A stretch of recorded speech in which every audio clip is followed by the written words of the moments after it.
I'm Angel. Thanks for stopping by. I'm taking a little early spring herb walk in the southern Rocky Mountains outside Golden, Colorado, in a spot where I've done several recordings of herb walks. And I thought it would be nice to just visit the same area, different kind of year, and go over some of the same herbs. If I find something new, I will certainly point it out. I'm expecting to see many of the same things that I've already identified out here, but at a different stage in growing. Like there's a little snow. I don't know if you can see the whiteness up right in there.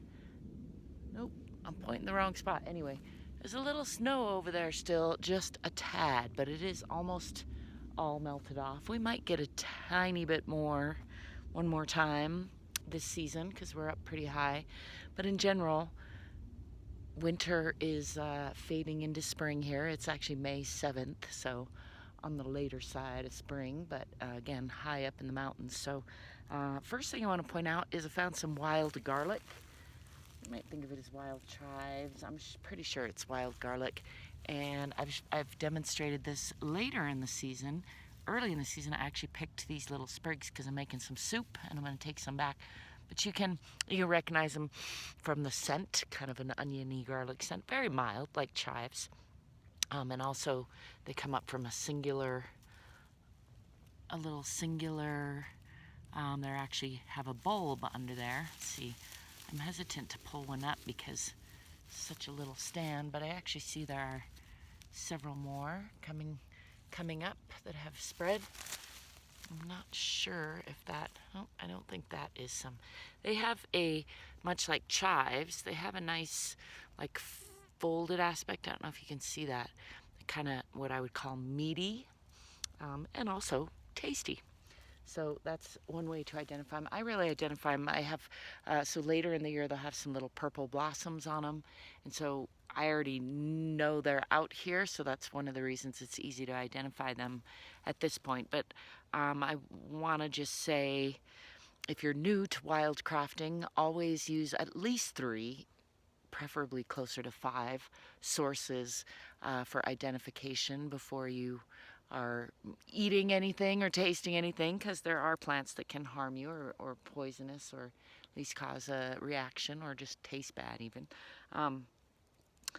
And also, if you're wild crafting, please never take more than a 20th at the most of any herb supply that you find, and that's if there's plenty of it. If there's less than that, then it, like many herbs, are becoming endangered due to over harvesting. So it's important to be mindful of both the amount of herb and its ability to sustain itself and come back, and also the environment itself. You don't want to just go digging up a hillside and cause erosion, taking out, more than is necessary, or being careless about how you harvest. So that out of the way, let me continue and say, here's early May wild garlic, and all around here is Oregon grapefruit. This is the low version. There's also a higher grand version. This is the minor version, and I've showed this at different stages of the season, so I thought it would be good to come in here and show you early season. See if I can get down in here. Here's some little buds. Can't get those in the camera. Little buds, see them right there? Getting ready to sprout. Oregon grapefruit, you can see, has little pricklies on the edge of the leaves. That's typical. It's called Oregon grapefruit. I'm not sure about the Oregon part. The grape part, these little flowers bloom, and again in the bigger variety, they're bigger, but then they sort of bloom in a grapish looking arrangement. So I assume that's where they got the name. And also, it's called by the root because the root is the type part of the plant that we humans like to use. Actually, it's the skin of the root that contains high levels of berberine, which is the same yellow, bitter chemical constituent that's in golden seal. So it's a very effective antibacterial, antimicrobial, antiviral medicine. Here's another one getting ready to bloom here. See if I can get that in camera. Having a hard time down there. See those? In the winter they have, or toward the winter, late fall, they have little purple berries. I don't expect to find any of those left out here after the whole winter. I'm not sure what eats them. We have lots of elk and bear and turkeys out here. Here's a good example of the Oregon grapefruit in its red state, which it tends to get more. Here's a really red leaf. Another way that you can kind of recognize it. It has these little pricklies on it. Again, I recommend you use at least 3 sources when you're identifying herbs. Let's find some more early season herbs, shall we? There's a little tiny patch of snow. Here's some mullein from last year, sometimes called candle plant. And here's a little, nope, I thought that was a baby mullein. It's actually not. Lots of things coming up, but as you can see, the snow is just freshly melting. This is a stand of bee balm, which I can only see right now because of the leftover flower heads from last year. If we get down in here to the bottom of the stems, you'll see nothing yet because it's still too early in the season, but I'm sure there are some laying dormant. I'm pretty sure it's a perennial. I think it also goes to seed, hence the seed heads. So, and actually I can still smell it even in that dry seed head just a little bit. Has a distinct bergamot smell. Bergamot, this is actually bee balm, aka bergamot. There's also a citrus plant called bergamot, confusingly. This bee balm, again, so here you can see there's 2-year-old seed heads that are all washed out. I don't know if that's going to show up on the camera exactly. See how that's washed out from the sun and the weather. And then here's some 1-year-old seed heads with still some dried leaves. Those actually have a much smaller, stronger fragrance, especially if you stick them up your nose. No, I'm just kidding. Don't do that. It doesn't get any stronger. It just blocks your nostrils. My dog friend Valeria is out and about with me here, but she has done runned off, so I'm taking too long. I'm looking for some baby mullein, which I know is out and about here, but I don't see any sprouting up yet. There's actually also a lot of thistles out here and wild geraniums. I don't see any of those popping up either. There's goldenrod, rose hips, lots of other things that I don't know the names of. Those are plants that I'm familiar with identifying and using. Gotta keep my eyes peeled for bears up in here because it is bear country. Let's see if I can find at least another 1 or 2 early season herbs for you. It's more bee balm and Oregon grapefruit. I don't know if you can see that. See bee balm heads, Oregon grapefruit leaves. There's lots of Oregon grapefruit minor out here along the hillside. That's what all this green stuff is here. It stays evergreen even under the snow, except for the red tinge to some of the leaves. So that's why it's out this early. It's been out under the snow all this time. Here's a smaller seed head. Some of my other videos, if you're interested, you can find examples of them flowering and examples of the berries. Again, I thought I would show some earlier season examples. I know there are currants, rose hips, which I mentioned, mullein, lots of great things out here, but it's harder to identify things this early in the season. We've got some great trees out here. Here's a currant plant, I believe.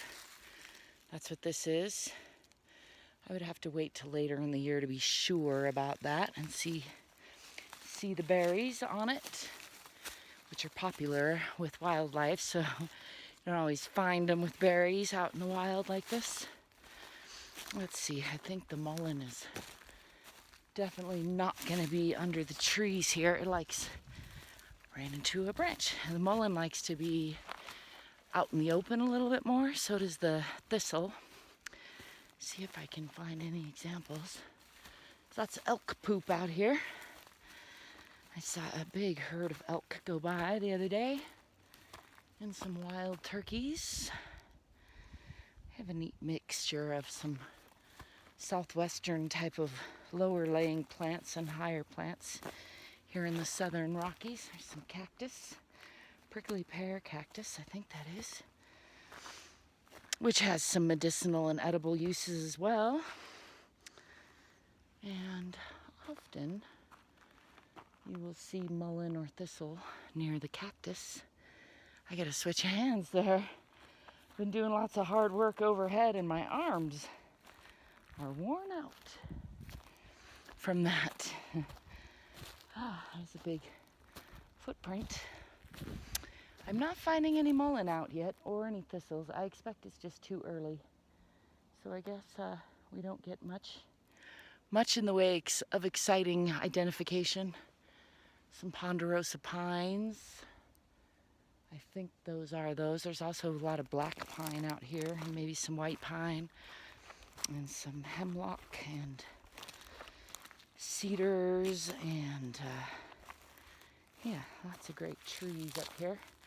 Here's some Oregon grapefruit a little further along, out in the open. You can see these are getting closer to ready to bloom. Like I said, those will fatten up a little more and turn into nice yellow blossoms.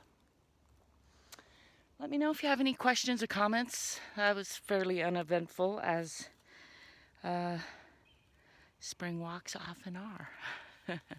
Not always. And let me know if you see something that you recognize. There are lots of great things out here. Some of them I sort of recognize, but I'm not sure about, and others, well, I recognize as in they're familiar, but I have no idea what they are. Here's some cute little flowers budding up. I don't know what these are. I would guess them. Yeah, I'm not even going to venture a guess. I was going to say false Solomon seal, and I'm pretty sure those are not that, so we can rule out one thing. Yeah, let me know if there's something that you recognize or something that you want to ask me or tell me. I hope you're enjoying whatever you're into this, well, whatever time of year it is that you're watching this. For me, it's spring. I spend a lot of time in Albuquerque, New Mexico, where it is well into spring and almost summertime, getting hot down there. There's a bird flying there. But up in here, like I said, the snow is just melting. We might even get one more snowstorm. It was actually snowed in up here with 8 to 10 inches in front of my car on the driveway just 2 weeks ago. So it's changing rapidly, as things do. Sure is pretty out here, isn't it? I love just walking around, even if it's just to walk around. I was hoping to find a little baby mullein, but nope, nothing peeking out yet. And that's the way it goes sometimes. Anyway, check out the description if you want to find other ways of connecting with me and supporting me. And I thank you if you do. Leave me a comment if you got anything to say or ask. I welcome those too, and thank you also. And as always, I wish you lightheartedness, love, amazing adventures, peaceful conflict resolution, productive herb walks. I thought that was yarrow for a second. It could be last year's yarrow.